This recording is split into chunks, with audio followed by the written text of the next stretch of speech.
Pemirsa, DPR RI resmi mengesahkan rancangan undang-undang tentang perubahan ketiga atas Undang-Undang Polri menjadi undang-undang. Salah satu poin penting yang diatur dalam Undang-Undang Polri baru adalah anggota Polri aktif bisa menduduki jabatan di institusi sipil.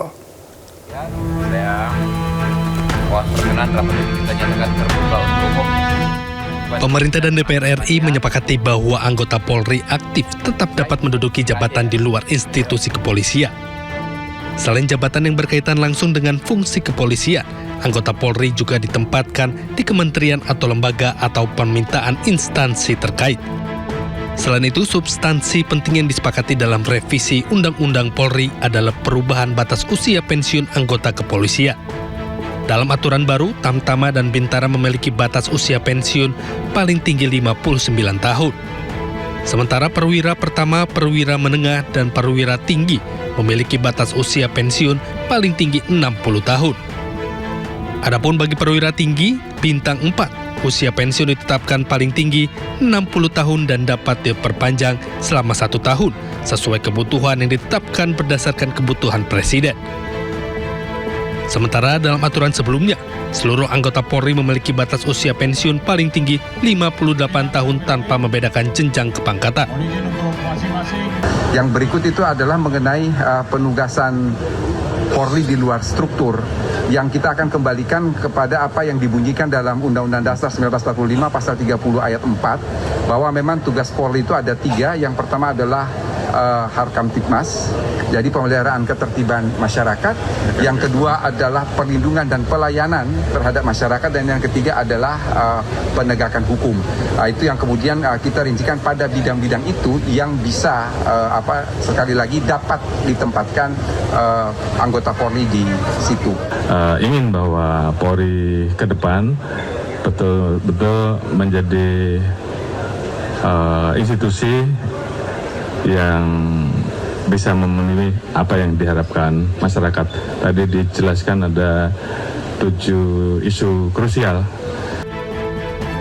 Kapolri juga menyebut pendapatan polisi aktif di jabatan sipil dilakukan sepanjang ada permintaan dari kementerian atau lembaga bersangkutan. Tim Liputan iNews melaporkan.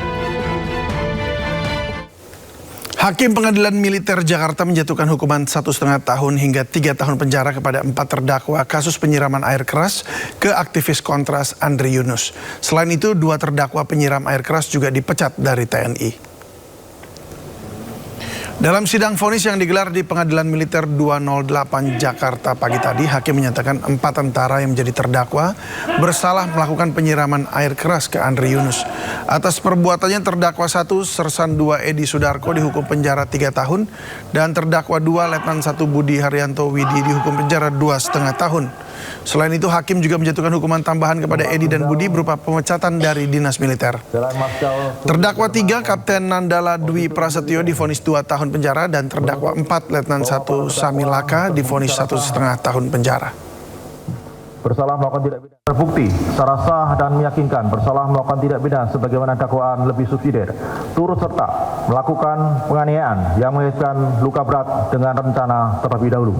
2. Memidana para terdakwa oleh karena itu dengan A. Terdakwa 1, pidana pokok penjara selama 3 tahun, menetapkan selama waktu terdakwa berada dalam tahanan dikurangkan sepenuhnya dari pidana yang dijatuhkan. Pidana tambahan dipecat dari dinas militer. B. Terdakwa 2, pidana pokok penjara selama 2 tahun dan 6 bulan, menetapkan selama waktu terdakwa berada dalam tahanan dikurangkan seluruhnya dari pidana yang dijatuhkan.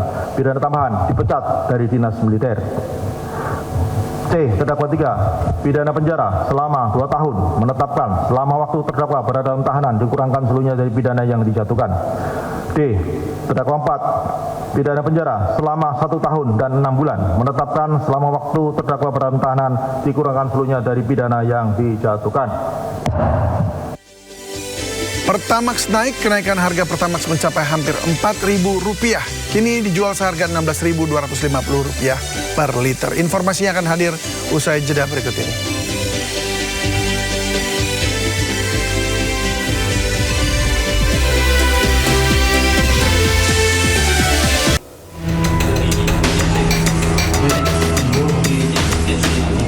butuh uang untuk biaya melamar kekasihnya, ABS, 26 tahun, warga desa Sukolegok, Sukodono ini membobol brankas dan mencuri emas senilai 500 juta rupiah di tempat kerjanya sendiri.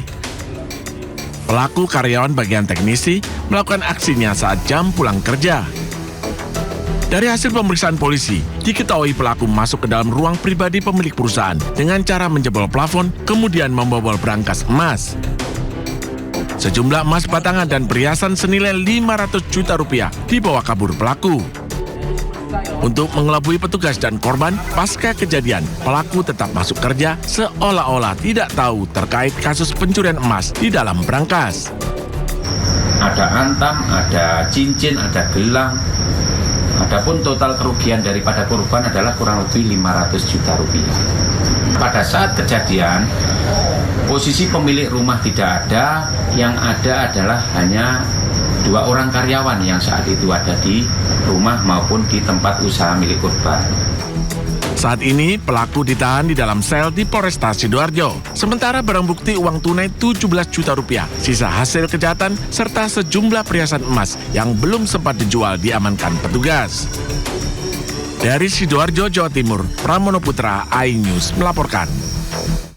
Petugas Suku Dinas Perhubungan Jakarta Barat bersama TNI dan Polri menggelar razia parkir liar di Pesing PO Gelar Cengkareng Rabu pagi, dan warga panik menyelamatkan kendaraan dari razia.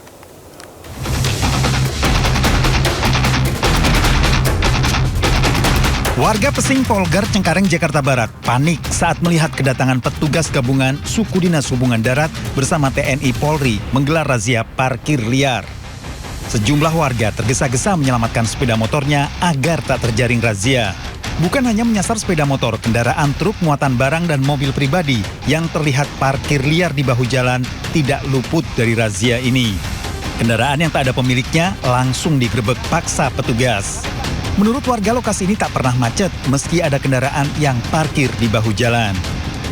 Ada pemberitahuan surat atau pemberitahuan dari warga lah, dari RT, RW atau ke warga kan. Oh, ini kan sebenarnya nggak ada pelangnya juga, Bang. Pelang apa tuh, Pak? Pelang memang garis parkirnya kan nggak ada tuh yang rambu-rambu. Razia parkir liar ini akan terus digelar petugas Dinas Perhubungan DKI Jakarta demi mengurangi kemacetan arus lalu lintas di ibu kota. Dari Jakarta, Miftahul Gani, iNews melaporkan.